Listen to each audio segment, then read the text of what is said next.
अस्सलाम वालेकुम। सर्दियों में मुर्गियां किस दर्जा हरारत और नमी पे खुद को पुरसकून महसूस करती हैं? मुर्गियों की कौन सी अलामात उन्हें सर्दी लगने के बाद ज़ाहिर होती हैं? मुर्गी खाना को मुर्गियों के लिए मौसम सरमा में आरामदेह बनाने के लिए ये पोल्ट्री फार्मर गुज़िश्ता कई सालों से जो तदाबीर अख्तियार करते हैं वो आपके साथ इस वीडियो में शेयर करने के साथ साथ शिकारियों को रोकने, अंडों की मिकदार में इजाफा करने और शदीद सर्दी में मुर्गियों को गर्माइश मुहैया करके फुलाग को चुस्त और तंदुरुस्त रखने पे बात होगी। जैसे ही सर्दियां आने में एक महीना बाकी रहता है, ये पोल्ट्री फार्मर इसलिए मुर्गियों की खुराक में इजाफा करते हैं ताकि मुर्गियों के जिस्म में ज़्यादा से ज़्यादा चर्बी को इकट्ठा किया जा सके। मतलब अगर वज़न उम्र के मुताबिक 1600 ग्राम होना चाहिए तो उसे 1630 या 1640 ग्राम रखा जाए।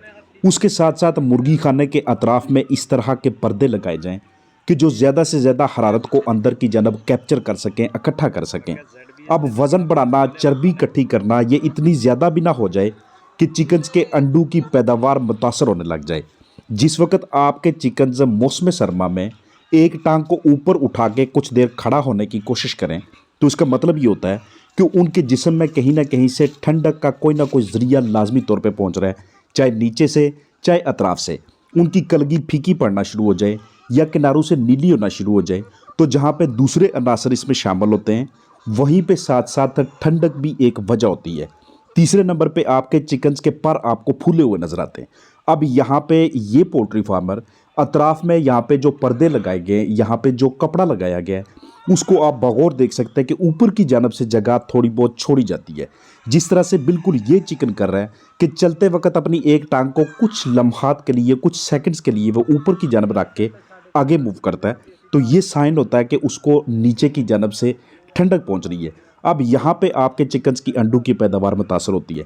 इसीलिए इस फार्म पे मौसम सरमा में deep litre method, deep litre system इस्तेमाल किया जाता है, यानी कि नीचे की जानब बिछाली बिछाई जाती है, उसके लेवल को ज़्यादा किया जाता है ताकि कम अज़ कम नीचे की जानब से कोई ऐसा तनाव ना हो कि जो हमारे चिकन्स की अंडों की पैदावार को मुतासर करे।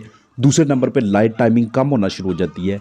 तो इस वक्त मौसम सरमा में मसनूई रोशनी के ज़रिए कुछ घंटे सुबह कुछ घंटे रात को दे के उनको इस काबिल बनाया जाता है, उनकी ओवरी को इस काबिल बनाया जाता है कि ताकि उन्हें मुकम्मल इशारा मिलता रहे कि हमारे लिए दस्तयाब रोशनी की जो लंबाई है और जो शिद्दत है वो बाकायदा तरीके से मौजूद है। याद रखिएगा कि नॉर्मली हमारे ये देसी चिकन्स 25 से लेके 28, 28 से लेके 32 डिग्री सेंटीग्रेड के दरमियान जो दर्जा हरारत होता है उस पे ये अपने आप को बहुत ज़्यादा कंफर्टेबल महसूस करते हैं। लेकिन आजकल के वेदर के मुताबिक मौसम सरमा में खसूसन रात को यहाँ तक दर्जा हरारत बरकरार रखना बाज़ औक़ात मुश्किल हो जाता है। तो दर्जा हरारत ड्रॉप होने लग जाता है, 15 पे, 12 पे, 10 पे भी आ जाता है, इवन 8 पे भी आ जाता है। तो अल्लाह पाक ने मुर्गियों के जिस्म के अंदर एक निज़ाम रखा हुआ है जिसे थर्मो रेगुलेटरी सिस्टम का नाम देते हैं। थर्मो यानी कि हरारत, रेगुलेटरी यानी कि उसको रेगुलेट करना, बरकरार करना, सिस्टम, निज़ाम को हम कहते हैं। तो हरारत को बरकरार रखने का ऐसा निज़ाम जो उनके जिस्म में मौजूद होता है वो उस वक्त एक्टिव होना शुरू हो जाता है। लेकिन वहाँ पे आपने बिल्कुल ही चिकन्स को बेयारो मददगार नहीं छोड़ना कि वो अपने इस निज़ाम के तहत अपने आप को गरमाइश दे के अपने सेहत को बरकरार रखने की कोशिश करें। यहाँ पे हेल्प करनी पड़ती है उनकी नीचे की जानब लिटर मटीरियल की तादाद में इजाफा करके। जैसे ही शाम के वक्त थोड़ा सा ठंडक बढ़ना शुरू हो जाए, पर्दों को उससे पहले ही उठा लेना जिस वक्त सूरज की हरारत अंदर आ रही होती है, ताकि कुछ हरारत को हम अंदर की जानब ट्रैप कर सकें, अपने चिकन्स को बाकायदा तरीके से हम एक्टिव रख सकें। नमी का तनासब जैसे ही 75% से ऊपर होना शुरू हो जाता है, वो जो चिकन कूप होता है, वो मुर्गी खाना, वहाँ पे जरसूमों की तादाद में इजाफा होना शुरू हो जाता है।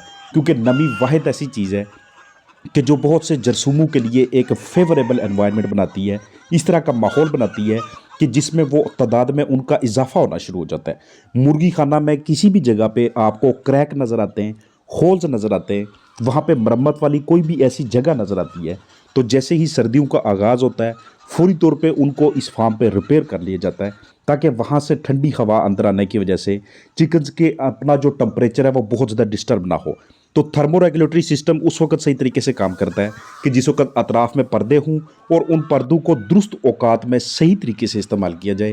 जिस वक्त नीचे की जानब खुश्क बिछाली हो, जिस वक्त आप अपने चिकन्स की जगह को उनके जिस्मानी वज़न और उनकी उम्र के मुताबिक एडजस्ट करते हैं, لائک آج کل کے ویدر کے مطابق 1.45 یا 1.5 اسکوائر فٹ کے مطابق آپ نے چکنز کو لازمی طور پہ وہاں پہ رکھنا ہے۔ گرم پانی کی بوتلیں بھی یہاں پہ اندر کی جانب رکھی جاتی ہیں جس وقت بہت زیادہ سردی ہوتی ہے۔ بروڈر بھی سائڈوں میں انسٹال کیے جاتے ہیں، یا پھر ہیٹ پیڈ اور دوسرا سٹریس سے بچاؤ کے لیے تمام اقدامات اختیار کیے جاتے ہیں، کیونکہ ایک تو اوپر سے ٹھنڈک ہو اور دوسرا کسی وجہ سے چکنز تناؤ کا شکار ہونے لگ جائے تو یہ آپ کے چکنز کی ایگ پروڈکشن کو، ان کے جسمانی وزن کو، ان کی صحت کو بری طرح سے متاثر کر رہے ہوتے ہیں۔ بالکل سامنے کی جانب موجود دیوار میں سوراخ اس لیے، ایک ایک اینٹ اس لیے نکالی جاتی ہے تاکہ ایک خانے سے دوسرے خانے میں ہاؤس کے اندر باقاعدہ طریقے سے ہوا کا فلو بھی برقرار رہے۔ یہ دن کا وقت ہے، یہاں پہ اس وقت باہر کی جانب جو درجہ حرارت ہے وہ 30-31 ڈگری سینٹی گریڈ ہے، تو اس کا مطلب ہے کہ اندر کی جانب یہی درجہ حرارت کم از کم 25-26-27 لازمی طور پہ ہونا چاہیے۔ تو اس فارم پہ کوشش کی جاتی ہے کہ اگر دن کے وقت درجہ حرارت 25 پہ جاتا ہے تو رات کے وقت اسے 20 سے نیچے نہ آنے دیں، یعنی کہ 5 ڈگری سینٹی گریڈ سے زیادہ فرق نہیں پڑنا چاہیے۔ جتنا فرق لمبا پڑتا جائے گا، دن کو 25 رات کو 10، دن کو 15 رات کو 5، اتنا زیادہ آپ کے چکنز کے ڈسٹرب ہونے کے، نزلہ، زکام، کھانسی، بخار، سانس کے مسائل ان میں مبتلا ہونے کے چانسز ہوتے ہیں۔ اس لیے ہم نے درجہ حرارت کے فرق کو کم سے کم رکھنا ہوتا ہے۔ سردیوں میں چکنز کی فیڈنگ کے حوالے سے خاص محتاط ہونا پڑتا ہے۔ ایک تو ان کو جو بھی آپ غذا آفر کر رہے ہیں اس میں زیادہ سے زیادہ انرجی، زیادہ سے زیادہ فیٹ، کاربوہائیڈریٹ یعنی کہ نشاستہ اور پروٹین دستیاب ہونی چاہیے، اور دوسرے نمبر پہ ان کی جو فیڈ ہے وہ جتنی جلدی ختم ہو سکتی ہے اس حساب سے آپ نے اسے تقسیم کرنا ہے۔ لیکن کبھی بھی آپ نے اپنے چکنز کو نیوٹریشن کی، غذائیت کی کمی نہیں ہونی دینی، اور یہ پتہ کیسے چلتا ہے آپ کے چکنز کے باڈی ویٹ سے، پروڈکشن سے۔ لہٰذا وہاں پہ برتنوں کی تعداد، مرغیوں کی تعداد اور گرام فی پرندہ آپ کے فنگر ٹپس پہ ہونا چاہیے کہ ہم انہیں کتنا آفر کر رہے ہیں اور یہ کتنے گھنٹوں کے اندر اسی غذا کو، اسی خوراک کو ختم کر جاتے ہیں۔ اگر خوراک بہت جلدی ختم ہو جاتی ہے 10 سے 15 منٹس کے اندر اندر، تو اس کا مطلب ہے کہ جو ایکٹیو چکنز ہیں، جو بہت زیادہ اچھے جسمانی وزن والے ہیں، وہ بہت جلد فیڈ استعمال کر جاتے ہیں، دوسرے چکنز پیچھے رہ جاتے ہیں۔ یہی سے سائزنگ آتی ہے، اور جو چکنز اپنے جسمانی وزن میں پیچھے رہنا شروع ہو جاتے ہیں ان کو زیادہ ٹھنڈک محسوس ہوتی ہے، زیادہ سردی لگتی ہے جس وقت ٹمپریچر نیچے آتا ہے، بنسبت ان کے کہ جن کو بھرپور غذائیت دستیاب ہوتی ہے۔ لہٰذا سائزنگ کو ختم کرنے کے لیے، فلاک کو ایک جیسا رکھنے کے لیے آپ کو فیڈ کی تقسیم کے دوران اس بات کا خاص دھیان رکھنا پڑتا ہے کہ تمام چکنز نے فیڈ کھا لی ہے، کوئی بھی ایسا پیچھے نہیں رہا کہ جس کو خوراک دستیاب نہیں ہوئی۔